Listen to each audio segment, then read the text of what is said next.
JB타임즈. 네, 시선 집중의 문을 여는 JB타임즈 더 막내 작가와 함께합니다. 어서 오세요. 네, 안녕하세요. 더막갑니다. 네. 제이비 오늘 목소리가 좀 안 좋으시네요? 목소리가요? 네, 많이 침체되신 것 같은데. 원래 조금 제가 슬로우 스타터잖아요. 네, 힘을 좀 내주시면 좋을 것 같습니다. 오늘 아침 날씨가 되게 화창하던데. 네, 조금 네. 힘내주시고요. 네. 부지런한 촌철님들이 벌써부터 아침 인사를 많이 전해주고 계세요. 네. 전승택님, 종배성님, 더막가님 오늘도 삐딱하게 잘해주세요 라고 인사해 주셨고요. 네. 2599님은 더 강하게 나갑시다 파이팅 해주셨는데 이게 JB한테 보내신 건지 아니면 저에게 보내신 건지 아니면 오프닝을 들으시고 더불어민주당 초선들에게 하신 말씀이신지 모르겠으나 더 강하게 한번 가시죠. 네. 자, AS 타임부터 시작해 볼까요? 네, 어제 저희가 중대재해법 시행령의 우려를 표명한 경총과 인터뷰를 진행을 했습니다. 네. JB의 날카로운 질문이 이어지면서 아주 팽팽한 긴장감이 흘렀던 인터뷰인데요. 경총은 모든 안전사고의 책임을 경영자에게 묻는 것은 부당한 측면이 있다. 처벌 범위로 좁힐 필요가 있다. 이런 주장을 했었죠. 네. 댓글이 쇄도했습니다. 푸른바다 거북님, 김종배 날카롭다. 라고 보내주셨고 사나야님은 재계의 우려가 아니라 불만이겠지 해주셨고 노을님 질문 아주 좋았습니다. 살려고 일하는데 죽음을 감수하고 일해야 하는 건 말이 안 되죠. 이런 의견들을 보내주셨어요. 네. 인터뷰를 끊으면서 시간이 좀 부족하다는 말씀을 JB가 하셨었거든요. 네. 시간이 더 있었다면 어떤 질문을 하고 싶으셨던 거예요? 그러니까 인터뷰를 끝내면서 시간이 남아돌았다고 생각해 본 적이 거의 없기 때문에 항상 아쉬움을 갖고 인터뷰를 끝냅니다만 어제는 특히 그랬죠. 그 경총 같은 경우는 다른 경제단체와 함께 정부 5개 부처과 6개 부처에 그 건의문을 보낸 적도 있었고 만난 적도 있었거든요. 저는 궁금했던 게 정부에서 뭐라고 얘기를 했을 거 아닙니까? 그걸 받고 이들 단체에게. 네네. 자, 그거를 경총은 어떻게 받아들였을 거 아니겠습니까? 네. 제가는 이게 상당히 궁금했는데 왜 궁금했냐면 문재인 대통령이 국무회에서 특별 지시를 내려서 범정부 TF가 만들어지지 않았습니까? 네. 산업재해 관련해서. 자, 그러면 공개적으로 나타나고 있는 정부의 이런 움직임과 경총을 비롯한 경제단체와 만나서 정부가 비공식적으로 했던 이야기는 맥이 같을까 다를까? 저는 그게 궁금했거든요. 근데 시간이 부족해서 이제 여기서는 그냥 패스하고 그 다음 인터뷰는 이호성 청와대 정책실장에게 이 질문을 했는데 모범답안만 얘기하더라고요. 은밀히 만나서 하는 얘기를 해주겠어요. 아시면서. 네. 그럼 물었어도 대답을 못 들으셨을 것 같네요. 네. 이석기님이 시간 더 있었으면 그 팀장 울었을 거라고 이런 의견 보내주셨는데요. 아무튼 진행 상황을 조금 더 보기는 해야 될 것 같은데 좀 안타까운 게 그 고 이선호 씨 있잖아요. 예. 평택항에서 안타깝게 돌아가신 그분이 사고가 발생한 지 이제 20일 만에 어제 원청 기업이 사과문을 발표를 했거든요. 예. 근데 정작 유족에게는 사과 한마디가 없었습니다. 그리고 원청이 맘만 먹으면 하청 노동자를 바로 자를 수 있는 계약서도 공개가 돼서 얼마나 어이가 없는 계약서냐 이런 지금 공분을 좀 사고 있거든요. 예. 이런 뉴스를 보면서 드는 생각은 모법이 모호하다면 디테일이라도 좀 꽉 채워야 되는 게 아닌가. 그러니까 지금 그래서 경제단체가 나서 갖고 시행령 관련 건의문을 냈던 거 아니겠습니까? 먼저 선제 공격을 시작을 한 그렇죠. 거잖아요. 사실은 경제단체가. 그렇죠. 네. 그래서 이게 그러니까 중요한 지금 갈림길에 와 있는 건데 모법에서 열심히 만들어 놨는데 법은 사실은 포괄적으로 규정을 하다 보니까 구멍은 찾자면 얼마든지 거기서 그렇죠. 팔 수 있는 거거든요. 그걸 시행령으로 막아야 되는데 그렇죠. 정부의 의지가 얼마나 있느냐. 이게 지금 문제가 되는 거잖아요. 그렇죠. 예를 들어서 지금까지 고용노동부를 두고 노동부냐 기업부냐. 과거 이런 얘기 많이 있었거든요. 네. 이번에는 그런 모습 안 보이기를 정말 바라겠습니다. 그렇습니다. 네. 어제 민주당 새 지도부가 평택항으로 달려갔는데 거기서 들은 얘기로 정부를 설득할 수 있을까? 이런 생각도 좀 해봤습니다. 예. 자, 뉴스와 분석이 함께하는 JB타임즈 본격적으로 시작을 하겠습니다. 오늘 챙겨볼 뉴스 첫 번째는 뭔가요? 한바왕으로 불리는 유상봉 씨라고 있습니다. 네. 뉴스에 워낙 많이 오르락내리락 했기 때문에 아마 그 이름이 낯익은 분들도 많이 계실 텐데요. 이 사람이 여야 국회의원, 전직 청와대 비서관, 전직 경무관, 전직 국책은행장 그리고 현직 검사 등을 고소했다고 합니다. 네. 한바 수주를 도와주겠다면서 뇌물을 받고는 나중에 입을 씻은 사람들이다. 이렇게 주장을 한 건데요. 네. 여기서 현직 검사가 등장을 하는데 이 국민의힘 의원 등에 대한 뇌물수수 혐의 진정서를 냈는데 무혐의 처리했다면서 고소를 한 거거든요. 네. 그런데 2010년에 이미 1차 한바 게이트가 한번 촉발이 된 적이 있었어요. 저도 이게 이제 어슴프레 기억이 나는데 네. 그래서 그때 강일학 경찰청장, 장수만 방위 사업청장 등등이 사법 처리가 된 일이 있었거든요. 그렇죠. 그러면서 또 이제 이 총선 즈음에서 또 윤상현 의원이라든지 연계된 또 이제 문제가 불거졌고 지금 이번이 재판을 받고 있죠. 네. 3차가 되는 것이죠. 네. 근데 범위가 상당히 넓습니다. 고소인들이. 그러니까 피고소인들이. 저는 예. 솔직히 좀 이해가 안 되는 게 한바라고 하는 게 뭐냐면 건설 현장에 설치된 간이식당이거든요. 네. 이 식당의 운영권을 따내려고 돈을 뿌렸다라는 건데 근데 이해가 안 되는 게 그 대상을 보면 모든 분야를 지금 망라를 하고 있어요. 그렇죠. 뭐 정치인부터 검사까지. 네. 근데 지금 그 고소를 한 사람들만 놓고 이렇게 이야기를 하는데 이게 전부가 아니라는 거거든요. 놓쳐서는 안 될 포인트가 있는데 유상봉 씨가 이번에 고소는 일부분이다 이렇게 말을 했어요. 네. 무슨 이야기냐면 내 공소시효는 만료됐으면서 수수자 공소시효는 남은 혐의만 골라서 고소했다.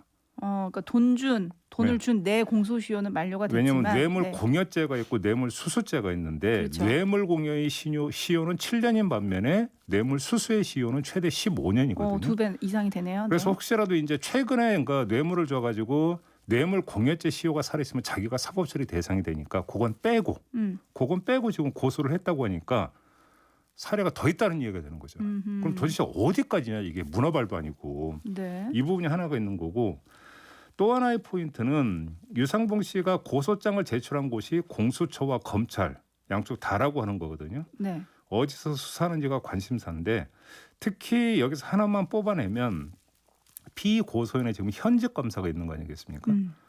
이 사람에 대한 수사를 공수처가 정말 할지 이게 또 이제 관심사가 되는 거죠. 이렇게 돼버리면. 근데 피고소인의 검사가 있었다면은 당연히 공수처가 수사해야 하는 거 아닌가요? 그렇죠. 지금 예를 들어서 그 현직 검사나 판사 그다음에 경무관급 이상 경찰관에 대해서는 공수처가 수사를 해서 기소권도 행사를 할 수 있기 때문에 공수처의 의지가 발동이 된다면 얼마든지 수사할 수 있는 대상이 되는 거죠. 물론 수사 결과야 뭐 미리 예단하고 얘기할 수 있는 건 아니겠고요. 그렇죠. 네. 그런데 유상봉 씨가 왜 지금 이걸 다시 고소했을까? 이것도 좀 궁금해하시는 분들이 있어요. 의도가 있는 거 아니냐? 그러니까 아까 얘기했듯이 일단 그 표면적으로 이야기하는 것은 입을 씻어서 시효 이런 이야기를 하는데 네. 여기서는 또 아마 이런 문제도 있는 것 같습니다. 그 공수처 요인도 아마 있는 것 같습니다. 예를 들어서 이전에도 고소가 있었지만 무혐의 처분됐다는 거 아니겠습니까? 네. 그러니까 기존의 통로 가지고는 안 된다라고 판단을 했다가 공수처 요인이 나오니까 또 여기에도 했던 거 아니냐. 이런 그러니까 일단 추정은 해볼 수가 있을 것 같은데요. 그건 어디까지나 추정이고요. 근데 어제 공수처 대변인실이 짤막한 자료를 내기는 했어요. 예. 뭐 그 불복 사건에 대해서 이제 검찰의 불기소 처분에 대한 불복 진정을 한 건데 요거는 공수처 대상인데 나머지는 좀 아닌 것 같다. 뭐 이런 식으로 얘기를 했는데 검사가 있다면 요건 수사 어떻게 할지 요건 좀 지켜봐야 될 것 같고 예.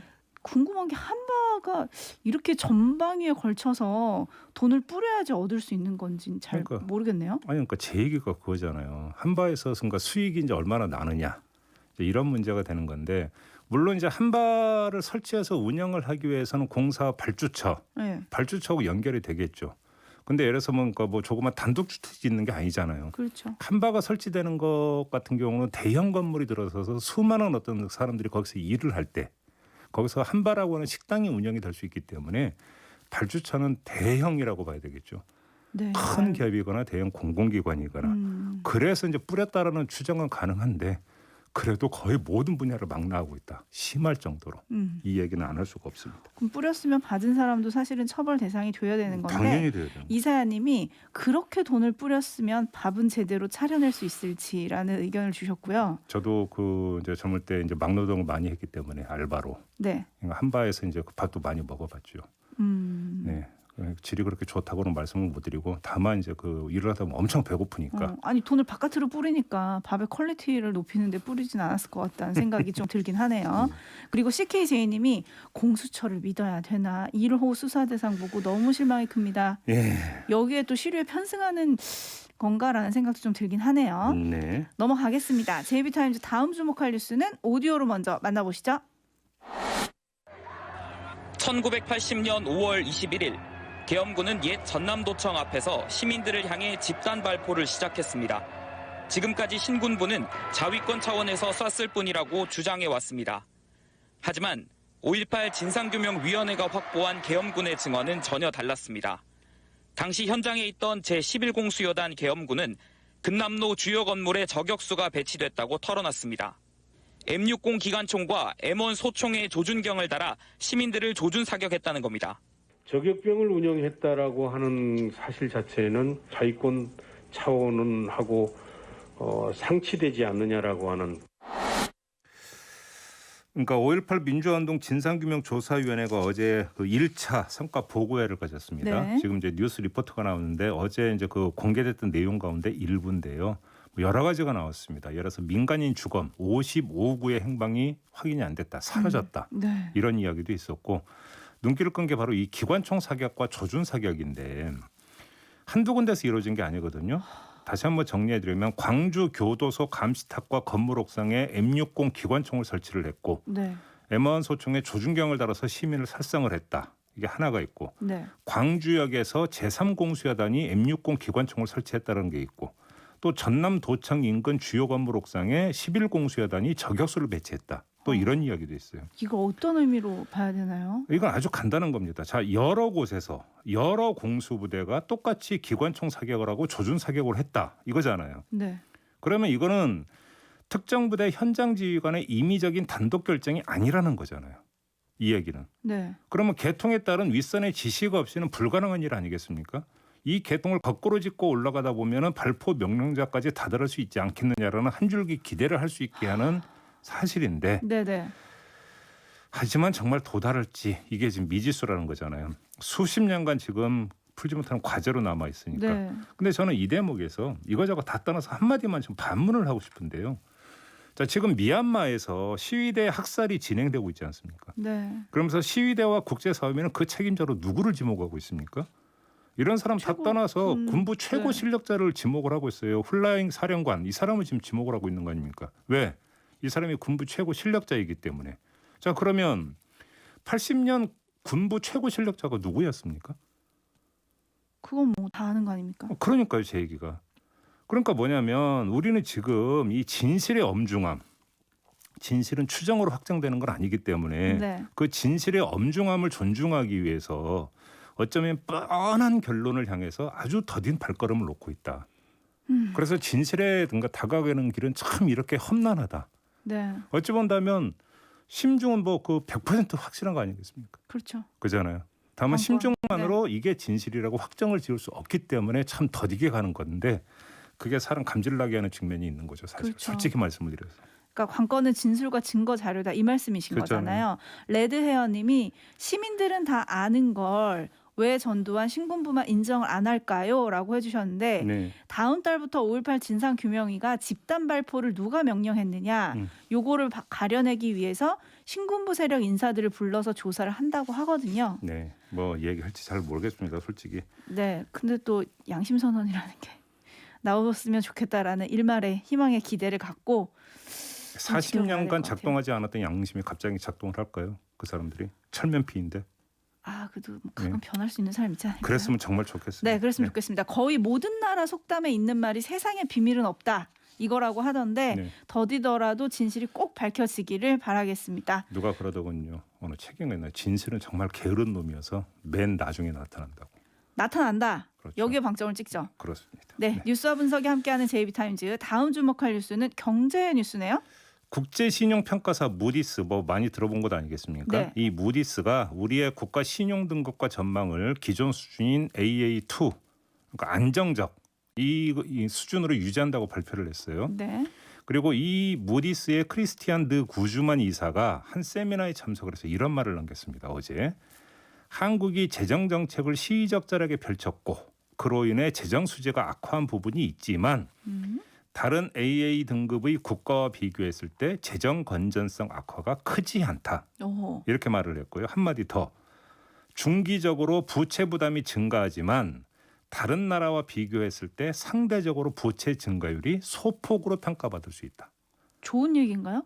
자, 이 이야기는 뭐냐면 부채 증가율이 소폭이라는 얘기는 재정 지출이 작다. 다른 나라에 비해서. 네. 같은 등급의 나라하고 비교를 해봐도 이 얘기로 해석이 될 수 있는 거 아니겠습니까? 네. 우리나라의 기획재정부는 앓는 소리를 냈지만 다른 나라와 비교할 때 엄살이었다. 이런 이야기로도 해석이 얼마든지 가능한 대목인데 네. 여기서 하나만 더 추가하죠. 어제 저희가 청와대 이호성 정책실장하고 인터뷰할 때 나왔던 이야기지 않습니까? 1분기 세수가 19조 늘었다는 이야기. 네네. 어제 언론이 이거 받아서 많이 썼던데 이 이야기까지 종합을 하면 어떻게 되는 겁니까? 재정 지출 여력은 아직도 충분하다는 얘기가 돼요. 괜찮다. 재정 종합을 건전성. 하면. 네, 우려 안 해도 된다. 자, 그래서 물어보는 건데요. 손실보상제 소급 적용의 소극적인 이유가 정말 재정 부담 때문입니까? 그렇게 봐야 되는 겁니까? 아니면 세계 유례가 없다는 말을 그 관료 인터뷰하면 항상 나오는 얘기가 이거잖아요. 네, 세상 어디에도 없다. 네, 유례가 없다. 그래서 유례가 없으면 만들면 되는 거잖아요. 그러게요. 근데 왜 유례가 없다가 이유가 되는 겁니까? 무슨 이야기냐? 그러면 손실보상을 해 들어갈 수 있는 모델을 짜야 되는데 이건 정밀하게 짜야 되는데 참 어렵고 귀찮아서 안 하고 있는 거라는 어떤 한번 반문을 던져보면 뭐라고 대답을지 저는 궁금합니다. 네, 제 입에 집요함이 돋보이는 주제가 바로 손실보상법이죠. 계속 묻고 있는데 대체 언제까지 이야기를 더 해야 되나 좀 답답하긴 한데 어제 국회에서 상임위 소위가 열렸습니다. 네. 거기서 여야가 모처럼 손실보상법 세부 사항에 합의를 했는데 여기서도 정부에 막혔거든요. 네. 근데 요거를 보면서 여당이 정부를 설득하면 안 되나요? 그러니까 설득 이전에 여와 야의 지금 이견이 있습니까 없습니까? 이 문제. 여야는 이견이 없대요. 어제 합의했대요. 근데 지금 처리를 못 하잖아요. 네. 저 이런 그러니까 이런 또 그 장면은 그렇게 흔한 장면은 아니거든요. 아니 재정 추계를 내야 되는데 정부가 그걸 안 내고 있다고. 아니 그러면 그거는 정부가 마음대로 그러니까 우리는 싫어 그러니까 동의 못 하니까 재정축이 안 내. 그러면 입법부는 네 알겠습니다. 그래야 됩니까? 에이, 입법부와 설마요. 행정부의 관계가 이런 겁니까? 네. 저는 그게 이해가 안 된다라는 거예요. 그게. 그러니까요. 예를 들어서 여야 간에 이견이 있어가지고 입법부에서 통일된 의견이 없어서 뭐 싸우는 거는 뭐 허다하게 봤기 때문에 그러려니 하는데 여야가 이견이 없다고 하는데 그러면 입법부의 이름으로 움직이면 되는 거잖아요. 제가 그 고등학교 때 정치 경제를 잘못 배웠나요, 제가? 네? 상권 분립이라는 게 있지만 거기서 입법부의 기능과 권한이라고 하는 걸 저는 배웠는데 이런 얘기는 별로 없었거든요. 제가 잘못 알고 있는 겁니까? 아이 뭐 제이비가 잘못 알고 있겠습니까? 정부가 의지를 조금 더 내주면 좋겠죠. 신원선님이 국가재정 풀면 여기저기서 나라 망한다고 난리칠 게 뻔합니다라고 해주셨는데 그래도 갈 길은 가야 되는 게 아닌가라는 생각을 하면서 마무리를 하겠습니다. 네, 그 세계 선도국가 좋아하던데요. 대한민국이 세계를 선도한다. 이런 걸 갖고 한번 선도 좀 우리도 해보세요. 이런 거 개척하는 좀 게 갖고 있어야지. 네, K 보상 얼마나 좋습니까? K 방역도 좋지만 K 보상 좋잖아요. 네 맞습니다. 마무리하겠습니다. 더마카였습니다. 감사합니다.